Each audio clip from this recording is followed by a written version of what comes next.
ఏం సాధించినట్లు అనుకోవాలి? అదేంటి సార్ నిన్నంతా అంత హడావుడి నిన్నే మనం మాట్లాడాం వాస్తవానికి అప్పటికే. అని 4, 5 పార్టీల వాళ్ళు వచ్చారు.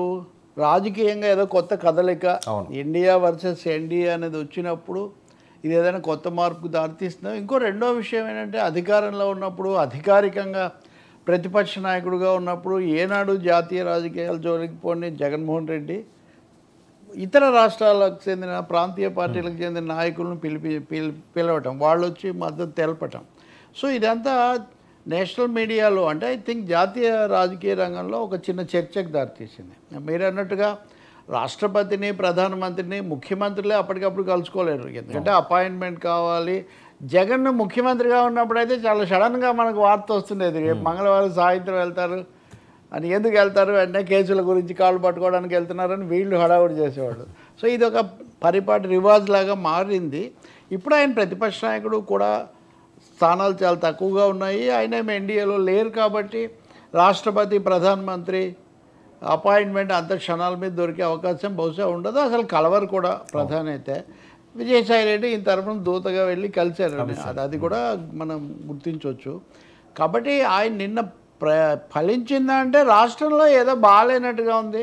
శాంతి భద్రతల సమస్యలు, కొన్ని దాడులు ఉన్నాయి. కొత్త ప్రభుత్వం వచ్చి రాగానే వైసీపీ మీద విరుచుకుపడుతుందనే ఒక అభిప్రాయాన్ని ప్రచారంలో పెట్టడం వరకు జయప్రదమైనట్టుగా ఉంది. ఎందుకంటే మీరు చూస్తే every national media and print media కానీ ఎలక్ట్రానిక్ మీడియా అన్నింటిలో కూడా ఆయన ఇంటర్వ్యూలు ఆయన అందరితో ఒక్కొక్కరితో విడిగా కూడా మాట్లాడారు. కాబట్టి ఆ ఫోకస్లోకి పెట్టుకోవడంలో మటుకు జయప్రదమైనట్టుగా అనిపిస్తుంది అంతవరకు. దాని నెట్ రిజల్ట్ ఏంటి తర్వాత అంటే అది మళ్ళీ రాష్ట్రంలో చేయాల్సిందే, ఎందుకంటే అంతిమంగా శాసనసభలో సమర్పించి శాసనసభలో పోరాడాల్సిందే కానీ అక్కడికి వెళ్ళి చేసేదేం లేదు కదా. కాబట్టి అది జాతీయంగా ఏకాకితనం నుంచి బయటపడడానికి చేసిన మొదటి ప్రయత్నం అని మనం అనుకోవాలి.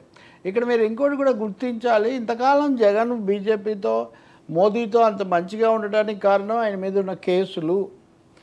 అందరినీ కూడా కేసులు ఈడీ, ఆ త్రిశూల వ్యూహాన్ని ఈడీ తర్వాత ఇవన్నీ పెట్టి మోదీ లోపరుచుకుంటున్నాడు అంటున్నట్టు. ఇప్పుడు ఏం జరుగుతుందంటే అండి, జగన్ కేసులను రోజువారీగా విచారించమని హైకోర్టు ఆదేశించింది.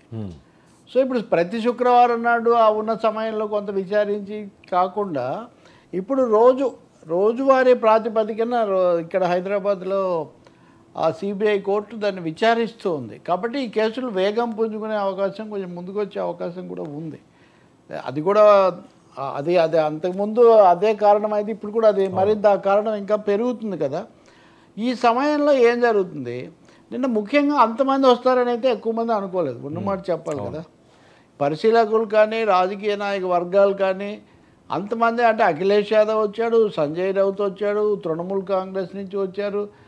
అసలు ఇండియాలో దీంట్లో లేని అన్నాడీఎంకే నుంచి కూడా తంబిదురై, ఆయన మాజీ లోక్సభ స్పీకర్ కూడా, ఆయన మాజీ ఉపసభాపతి డిప్యూటీ స్పీకర్, ఆయన కూడా వచ్చారు. ఉద్ధవ్ ఠాక్రే, అదే సంజయ్ రౌత్, ఆప్ వాళ్ళు వచ్చారు. అంటే ప్రధానమైన వామపక్షాలు కనుక కాదంటే ఇంకా మిగతా చాలా పార్టీలు అక్కడికి వచ్చి మద్దతు తెలపటం. ఇంకోటి ఏమో జగన్ కూడా రాష్ట్రపతి పాలన డిమాండ్ నుంచి వెనక్కు తగ్గడం మీరు గమనించవచ్చు. అది ప్రకటించలేదు, అప్రకటితంగా రాష్ట్రపతి పాలన అనే కోరిక అయితే తనకు మద్దతు రాదు. ఎందుకంటే ఇవన్నీ ప్రాంతీయ పార్టీలు రాష్ట్రపతి పాలన కోరికని ఎందుకు బలపరుస్తాయి? అవి బలపరిస్తే రేపు పొద్దు నుంచి మీ రాష్ట్రాల్లో పెడతామంటారు బీజేపీ వాళ్ళు.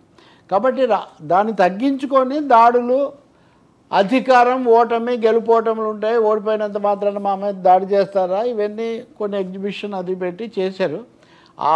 ఆ మెసేజ్ పంపించడంలో ఆయన సక్సెస్ అయ్యాడని అనుకోవాలి అంతవరకు. ఓకే. ఇంకా ఆ పార్టీ వాళ్ళు, ఆ పార్టీ మీడియా అయితే కనుక తడాగా చూపించేశాడు, జగన్ ఫినిష్ అయిపోయాడు అనుకున్న వాళ్ళకి తిరుగులేని సమాధానం జరిగిందేముంది, ఒక ప్రదర్శన జరిగింది, వాళ్ళు వచ్చి ఖండించి సంఘీభావం తెలిపారు.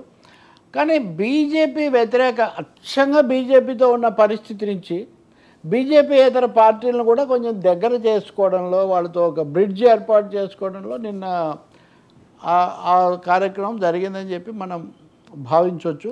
వాళ్ళలో ఒకరిద్దరు బహిరంగంగానే ఇండియాలోకి రమ్మని పిలిచారు కూడా. దీనికి ఇంట్రెస్టింగ్గా నేను మీకు చెప్పేది ఏంటంటే టీడీపీని బాగా బలపరిచే కొన్ని ఛానళ్ళు జగన్ కాంగ్రెస్లోకి వెళ్ళడానికి ఇదంతా చేస్తున్నారని కూడా హెడ్డింగులు పెట్టి ప్రచారం మొదలుపెట్టారు. సో కాంగ్రెస్లోకి జగన్ వెళ్తున్నాడు అంటే అది తప్పకుండా బీజేపీ వాళ్ళకి చాలా ఏమాత్రం నచ్చని విషయం కాబట్టి కాంగ్రెస్లోకి వెళ్తున్నాడు కాబట్టే వీళ్ళందరూ వచ్చారని. బహుశా అంత సీన్ అక్కడ ఉందని నేను అనుకోవట్లేదు. అందుకే షర్మిల ఉన్నారు. రెండోది కాంగ్రెస్సే కదా ఈ కేసుల మీద బీజేపీతో సమస్య అంటే ఇవన్నీ పెట్టింది మీరే కదా అనే ప్రశ్న కూడా వస్తుంది. సో జగన్ రాజకీయం ఇప్పుడు జాతీయ స్థానంలో చాలా వైరుధ్యాలమయంగా ఉంది. అందులో ఇంకా రెండో అభిప్రాయం ఏం లేదు. తనకు మద్దతు కూడగట్టుకోవడం అది చేసాడు. అందులో కొంతవరకు ఆయన ఫలితం సాధించారని చెప్పాలి మనం. ఇంకా రాష్ట్రంలో సవాళ్ళు అంటారా?